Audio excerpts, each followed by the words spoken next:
প্রথম পয়েন্টে একটু শুনে নেবেন, একটু কাইন্ডলি শুনে নেবেন সবাই। 9 তারিখ থেকে আপনাদের পোর্টাল কিন্তু ওপেন হয়ে গেছে। 9 তারিখ 9 সেপ্টেম্বর থেকে পুজো পারমিশন দেওয়ার পোর্টাল কিন্তু ওপেন হয়ে গেছে।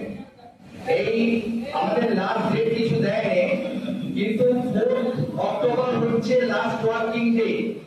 তারপরে দেখবেন আপনার শনিবার রবিবার দুটো দিন রয়েছে, সোমবার থেকে কিন্তু আপনার পুজো স্টার্ট হয়ে যাচ্ছে। সম্ভবত সোমবার দিন চতুর্থী বা পঞ্চমী আগে ছুটি পড়ে যাবে অফিসে।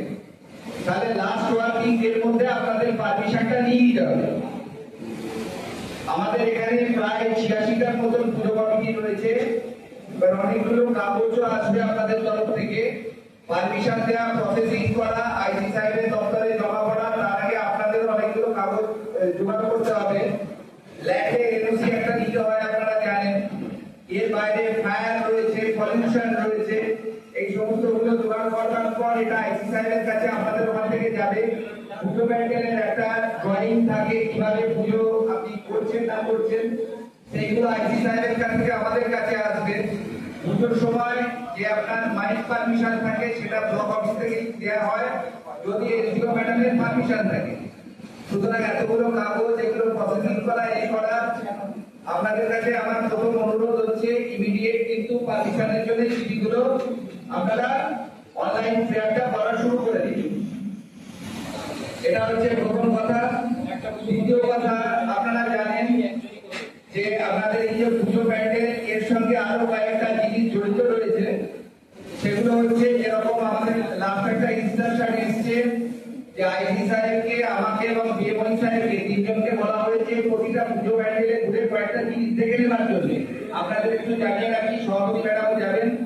আমাদের প্রথম কথা হচ্ছে প্যান্ডেলের নকশা, 2 নম্বর কথা হচ্ছে আপনাদের কতজন ভলান্টিয়ার থাকছেন, এন্ট্রি এবং এক্সিটের জন্য কি ব্যবস্থা রাখছেন, প্যান্ডেলগুলোতে ফায়ার এক্সটিংগুইশার থাকছে কিনা, স্টেট গভর্নমেন্টের কোনো স্কিমগুলো নিয়ে, যেগুলো আপনার ডেভেলপমেন্টাল স্কিম, তাই নিয়ে কোনো কিছু আপনারা ডিসপ্লে করছেন কিনা, ইকো ফ্রেন্ডলি প্যান্ডেল হচ্ছে কিনা, হাইজিন মেইনটেইন করা হচ্ছে কিনা পুজো প্যান্ডেলের মধ্যে, এই সবগুলো আমাদের কিন্তু ভিজিট করতে বলেছে।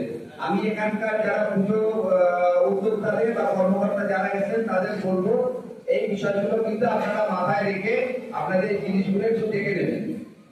3 নম্বর কথা হচ্ছে, আপনারা জানেন এখানে সভাপতি ম্যাডাম একটা আমাদের কমিটি তৈরি করে দেন এই সাধক সম্মান ও পুজো সম্মানের জন্য, যেগুলো আমরা ভিজিট করি বা সেখানে গিয়ে আমরা দেখি যে আপনাদের কিভাবে কি করা হচ্ছে না হচ্ছে টোটাল বিষয়টা। সেখানে কিন্তু আপনাদের কয়েকটা জিনিস মেনটেন করতে হবে। এখন হচ্ছে ডেঙ্গুর সিজন চলছে, পুজোর সময় আপনারা অনেক সময় ভোগ বিতরণ করেন থার্মোকলের প্যাকেট, মানে তৈরি করা পাত্রে থার্মোকল বা প্লাস্টিক আপনারা পুজোয় ইউজ করবেন না। ইকো ফ্রেন্ডলি প্যান্ডেল গুলো করা বা অন্যান্য জিনিসগুলো যেগুলো ব্যবহার করবেন সেইগুলো থেকে থার্মোকল বা প্লাস্টিক ব্যবহারটা যতটা সম্ভব বিরত থাকবেন। এর বাইরে ফুড সেফটি, এখন পুজোর সময় আপনারা জানেন যে রাস্তাঘাটে বিভিন্ন জায়গায় ঠেলা গাড়ি বা অন্যান্য গাড়িতে জিনিসপত্র বিক্রি হয়, বিভিন্ন লোকজন তারা এই সমস্ত ব্যবসাগুলো করে। যারা দর্শনার্থী থাকে তারা এই সমস্ত জায়গা থেকে জিনিসপত্র কেনাকাটা করেন এবং খাওয়া দাওয়া করেন। সেই জন্য ফুড সেফটির একটা ব্যানার যেন আপনাদের প্যান্ডেল গুলোতে থাকে সেটা একটু দেখে নিতে হবে।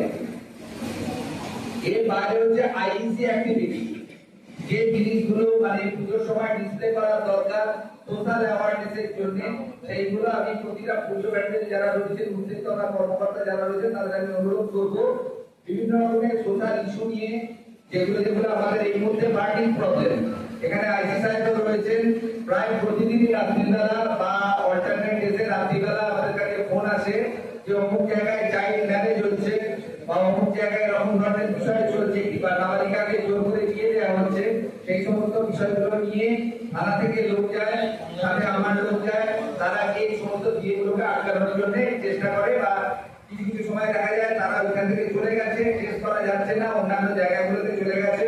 তো সেই বিষয়গুলো নিয়ে আপনারা দেখবেন যেন এই ধরনের কোনো আইসি অ্যাক্টিভিটি আপনাদের অ্যাক্টিভিটির মধ্যে যেন থাকে বা রাখা যায়। সেক্ষেত্রে আমি ক্লাবগুলোকে বলবো, এই মানে আপনারা যে সমস্ত ক্লাস থেকে এসেছেন আপনাদের এলাকাতেই ঘটনাগুলো ঘটে, এরকম ধরনের কোনো ঘটনা ঘটলে আইসি সাহেবকে বা আমাকে কিন্তু আপনারা ইনফরমেশনটা দিয়ে দেবেন। ডেঙ্গু কন্ট্রোলের ব্যাপারে হলো, এর বাইরে আরো